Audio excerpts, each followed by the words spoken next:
to the Judge Tower podcast, a niche podcast about an already niche game. Yeah, My I have name no is idea why we're doing this, I don't know. honestly. Yeah, no idea. My name's Jan. You do not know me. And with me, the one, the only, Sam, Humble Greek, Cephalus. How are you? I'm doing well. For those who also don't know me, which is probably all of you, I am a level 2 judge out of Calgary, Alberta. Got back into Magic around Theros block, RTR, and Jan came under my wing as a L1 judge about a year and a half ago now, I want to say. Correct. Yeah. And I started around Nemesis block, Wow. but I am still bad at the game, so it doesn't matter. Before we begin, let's move to our sponsor. Oh, yeah. Sponsored today by literally nobody. Absolutely no one would want this. Thank you to literally nobody Thank you for very much. allowing us to do this. We could have done this without you. And we did. We So, did. just like any good tower, you need to lay a solid foundation. So let's go over what exactly the format of Judge Tower in Magic the Gathering is. That is. We use the word format pretty loosely. It's an experience. It's an experience. Judge Tower is basically, it's kind of like Magic, but it's not really Magic. It's like the Hearthstone Battlegrounds to Hearthstone. It's like it uses the same mechanics and cards, but it's an entirely different game, right? You basically have a big pile of cards. The way the game functions is basically around learning rules and interactions and kind of keeping track of board states, as opposed to actually playing the game in the way that we might be used to. Correct, and it sounds daunting. And if you're new to the game, it can be pretty overkill in a way, but it's definitely a good way to get a grasp of the rules of Magic the Gathering. So, end of the day, it's also for fun. Oh, absolutely. Or pain. Or pain. Or pain. It's a good way to kill some time, to have some fun with some buddies at like in between rounds at a big event or after a big judge conference. Everyone will always be down for some Judge Tower, usually. More experience. Yeah, so let's dig into the rules here. Rule 1, you gotta alter the comprehensive rules of the game. So if the Judge Tower rules and the regular Magic the Gathering rules conflict, the Judge Tower rules takes precedence. Your starting hand is not 7. It's equal to your judge level. So Sam is a level 2 judge. He starts with a hand size of 2. I'm a level 1 judge. I start with a hand size of 1. And if you're not a judge, you do not have a starting hand size. You have infinite life. You share a graveyard and a library. This gets a bit confusing with ownership. Basically, every player owns every card in the graveyard and in the library. If something would affect quote unquote your graveyard, everyone else ignores the effect. Yeah. So you become the owner of a card when you're the first player to have it enter your hand, the battlefield, or the exile zone under your control. Moving on to the next rule here. Whenever a player activates an ability of an object, that player may not activate that ability again until the beginning of their next turn. Noting here that a permanent that changes zones becomes a new object. It's a pretty big deal, actually. It is. With some cards. Activated abilities and all that is one of the ways you can die the most. If the game would enter an infinite loop of mandatory actions, then all objects involved in the loop cease to exist and the game continues as normal. So you just get rid of everything and pretend it never happened. The only way to win or lose the game, you don't die from combat damage, obviously, is through something called shame rules. State-based actions that would cause a player to lose, those just don't occur. And effects cannot make players win or lose the game. So basically, combat damage, stuff like Revel and Riches, all of that, like win the game, lose the game text, irrelevant. We'll get into shame rules and some of the variations that we implement a bit later. All players are considered able to pay any and all costs involving payments of mana and life, with the exception of like discarding a card for like tormenting voice or something like that. Players may not choose to take mulligans during the start of the game. However, this does not prevent effects that take place anytime you could mulligan from occurring. All right. So from hearing all those, you're probably thinking, well, I can probably just do nothing and just stay alive, which is kind of boring and also not part of the rules because we're going to get into the next part. Basically explaining you have to do everything as soon as possible. So step one, players may not pass priority if there is another legal game action they could take instead. This just means like as soon as you can do something, you got to do it. Whether that's casting an instant in your draw step, activating an ability that can only activate it in combat in like the declare attacker step. Uh, the moment you can do something, you have to do it as soon as you can. If a spell or ability requires a player to choose X, they must choose 5. So stuff like Fireball, Banefire, any of the Hydras that have X in their mana cost, whatnot. Sphinx's Revelation. Sphinx's Revelation. Yeah, Yes. this includes abilities as well. If a spell or ability allows a player to choose a number of targets, that player must choose the greatest number. So go big or go home. Yeah. All creatures attack each combat if able. All creatures block each combat if able. Yeah. Pretty straightforward. If an effect gives a player an option to perform an action, typically using words such as may or unless, that player must perform that action. Dark Confidant, you have to. It's not a may ability. That's the whole joke. So, well, it doesn't explicitly say all mays are musts. It's Right. basically like you do as much as you can. Um, and finally, if a player has mana in their mana pool, that player must use that mana for the first cost it can be used for. So Yeah. just spend it immediately. Then we have the next section here, some ordering rules. Before we actually move on to that, all these rules we just listed, these as soon as possible rules, these are all ways you can actually go about losing the game. So not taking some of these actions, not attacking with everything, not blocking with everything you can. These are all grounds to earn a shame point. In these ordering rules, the first one here is that when a player can take multiple game actions, you may choose which actions to take first. So if it's my draw step and I've drawn, I have a replacement effect that lets me draw 2 cards, and I draw 2 instants. Obviously, I can't cast them both at the same time because that's not how the game functions. So I get to choose the order in which I cast them. When a player can activate multiples ability of a card, they must activate them in order from the last ability to the first on the card. Any abilities granted to the card by the other effects are assumed to be placed on the bottom of the card. So this just means if you take a card like, I don't know, Warden of the First Tree, it has a bunch of activated abilities. And if you can, you have to activate them in bottom up order. And then if you somehow give it another activated ability, that's assumed to be under all of that in the order that you granted them. To dig a bit further into this, cards like Planeswalkers, um, generally you have to activate um, the minus ability because usually Planeswalkers don't come in with enough to activate their ult. So stuff like that, and like auras are a way for giving creatures abilities. So like Arcane Teachings basically makes any creature a prodigal pyromancer. So you gotta activate that tap to ping ability before anything else. As far as ordering is concerned, when a player has to make a choice between objects in the graveyard or library, that player must choose the object or objects closest to the top of that zone. So if you have like I believe the card is Mystic Retrieval that lets you return an instant or sorcery to your hand. You must choose the instant or sorcery that is closest to the top of the graveyard.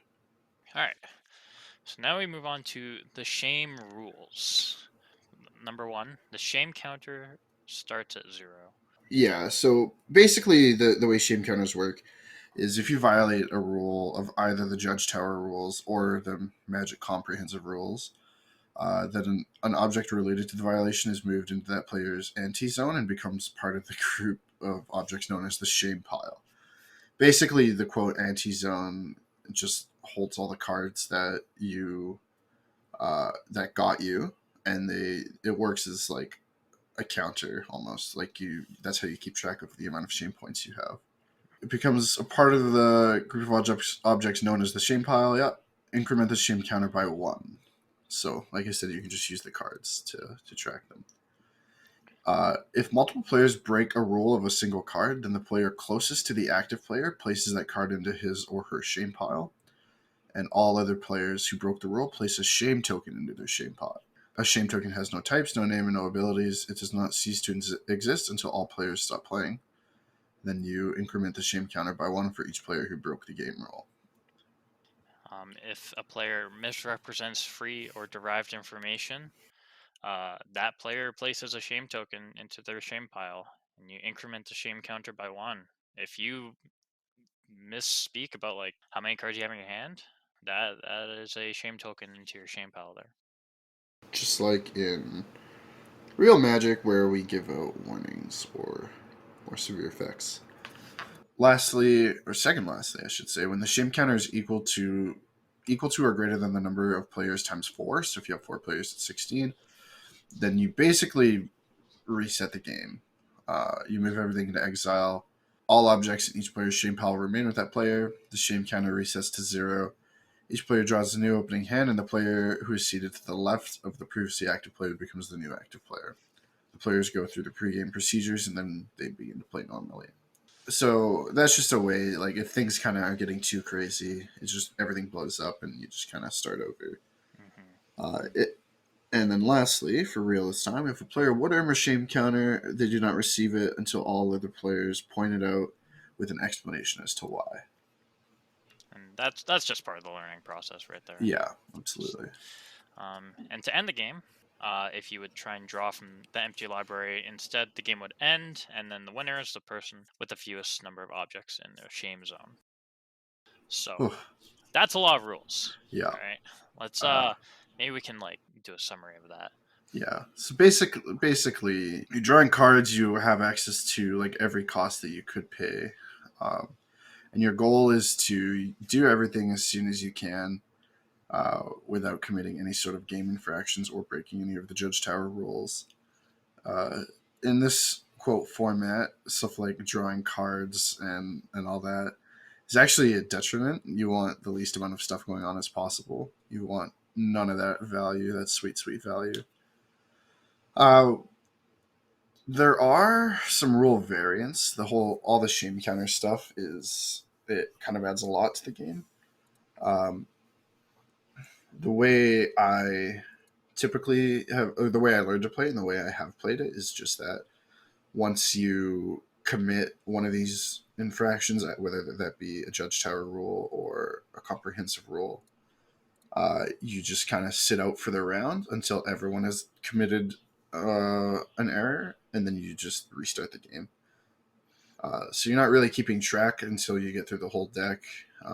It's more just for fun, and the rounds kind of feel more fast paced, less chaotic at points, even though it can get pretty chaotic if people are on top of it. Absolutely. So that's a lot of rules, and the format's not really like well known. So like, why would you play this quote unquote format? There are a few reasons. Um, the main one here is learning rules and policies. It's fine if you want to read like the Magic comprehensive rules and whatnot, but honestly, the best way to to stick those rules in is just playing, and this really gets you deep into the gameplay as fast as possible. It Yeah. has a lot of cards that kind of are oddities in the Magic rules that you might not see a whole lot of. This gives people an opportunity to see a lot of wacky and zany cards that they might not see in regular like day-to-day Magic. It's essentially a way to have you pay attention to what's going on, uh, as though you were taking a judge call in a format you might not be familiar with. Right? You kind of need to assess everything that's new to you or that you haven't seen before, and do your best to figure out how the interactions work based off of either other interactions you know of or just the rules or other things you've seen. It's just a way to kind of familiarize yourself with when things get weird. It's also a really good way to learn the structure of a turn, for example, and when you can actually take actions, such as like can't typically take actions other than untapping your lands in the untap step.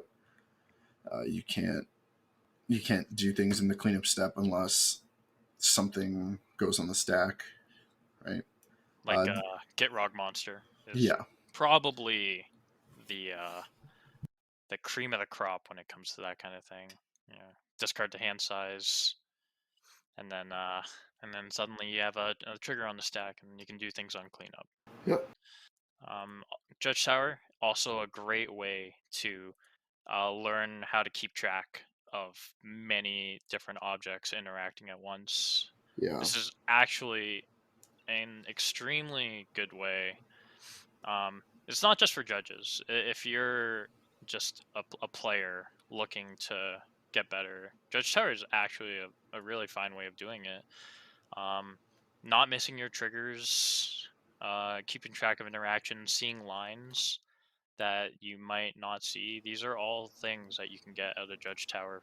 And also keeping track of what your opponent's doing too, right? Like that's Oh part yeah. of the game is that you need to be the one who calls it out if your opponent makes an error. Like keeping track of what your opponent is doing helps you like not only learn their interactions but also gets you in that habit of making sure everything is up to par when you don't really know what's going on. Ask good questions. Make sure you're on the same page and make sure your opponent isn't just storming off with a bunch of extra mana for no reason. Absolutely. And um if you want, you can, with every loss that might happen or every shame counter that's added, you can see like what the correct fix or penalty would be if you were to actually be judging this game. Mm-hmm. Also, less important reasons. You like seeing people be miserable. Yep, You like being miserable yourself. love it. You really miss playing with Oko, Thief of Crowns, and Uro, Titan of Nature's Wrath, in the same deck. Mm-hmm. Like all of us should be. So let's get into like some of the different ways you can build towers and the ways you can make it kind of unique to yourself. We do have two broad kind of directions you can take it here. The first one is a tower that's geared towards learning the rules. So you have um, like a bunch of tricky cards with interesting and unique interactions that uh, maybe not always relevant, but still good to know. And obviously, there are some relevant ones there. Or you can just build it into absolute degeneracy and make the game about who can survive the longest through a bunch of BS. Um, Absolutely. and there is a lot of overlap. Like obviously, absolute degeneracy comes with some of the cards that have complicated rules interactions. But then you start looking at cards like Forced Fruition or Beckon Call that really you don't lose the game because you made an error. You lose the game because you drew this card that made you draw like 12 cards in a turn, and it was impossible to keep track of. I mean, some could say that that is an error, but Right? not Yeah. maybe Just don't not the draw it. error, Yeah. maybe not Just the don't error draw it you're next looking time. for. I guess. Right. That it's more skillful players will not have drawn the card. Right. Let's Of be honest course. here. Yeah. Um, so let's dig into the first one a little bit here. So like, Yeah. good about learning rules, right? The cards that have like rules text like activate only as a sorcery, right? Yeah. Um, that really teaches you about like when you can cast things or when you Mm-hmm. can activate stuff like that. Replacement effects. especially multiples at once. Yeah. Stuff like Layers. yeah, layers. Triggers, I think, is probably one of the biggest, right? Like having multiple triggers at the same time and learning how those work with each other and what order they can resolve in and how it makes a difference how you stack them. And like there is a lot of triggers that Yeah, will always happen. And triggers are such an important part of the game, right? So they are. Learning when a trigger does or does not happen, honestly, yeah, is pretty big. When absolutely. when you can when you can play spells, so passing priority and all that. Yeah. How priority even works. Yeah, exactly. Yeah. So like honestly, if you're an intermediate player looking to kind of broaden their game, then I don't know if Judge Tower would be my first choice. Maybe like just play more constructed or limited instead. But Nah, like go for it. go Just for go the for it. go for the zany stuff. Yeah. And we kind of covered absolute degeneracy here, so It's different, right? Like it's different. it's something you can bring with you to events, and everyone can kind of take a break from the competitive environment, or even just the constructed environment, and just kind of you can have a group of 8 people and just have an absolute cluster of degeneracy and just have a good time, right? Like it's not competitive. It's about learning and having fun and all that, right? Absolutely. So where do you start? Where do you start? There are a few ways. Yeah. If you look on the internet, there are people with lists that you can definitely look into. Cube Tutor and Cube Cobra.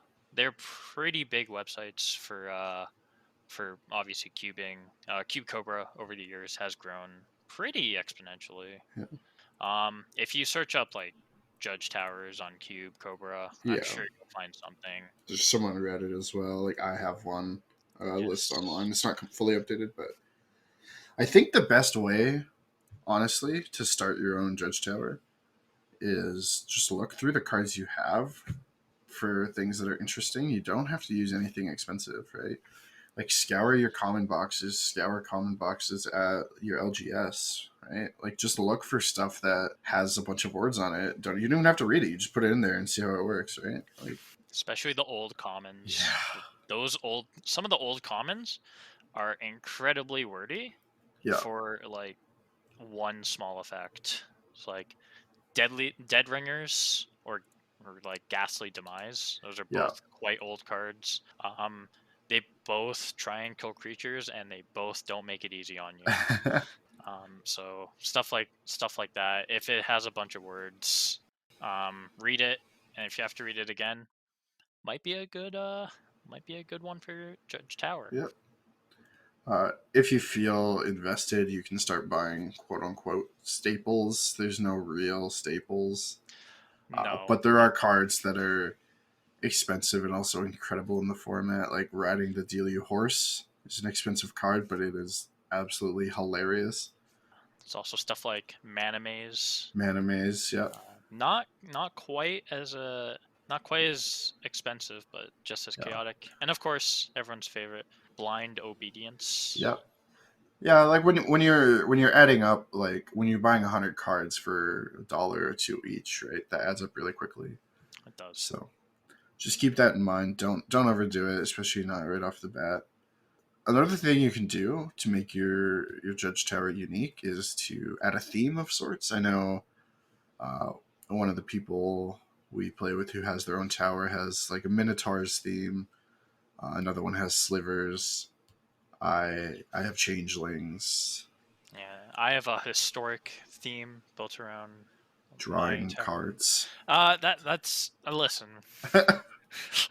Yeah, Not incorrect, but stuff based around like artifacts and legendaries and whatnot. yeah, So yeah. I Oh, like actual historic. actual Yeah, historic. yeah, So yeah. like that's a really good place to start actually. If Mm-hmm. just like in a cube, if you don't really know where to start, think about the themes that you want to add to your tower, like cards that you want to play with. Like I don't have Oko in my tower just like because I miss Oko, not just because I miss Oko, but it fits the themes, you know. Mm-hmm. So what have we learned about Judge Tower? Not much. Not much.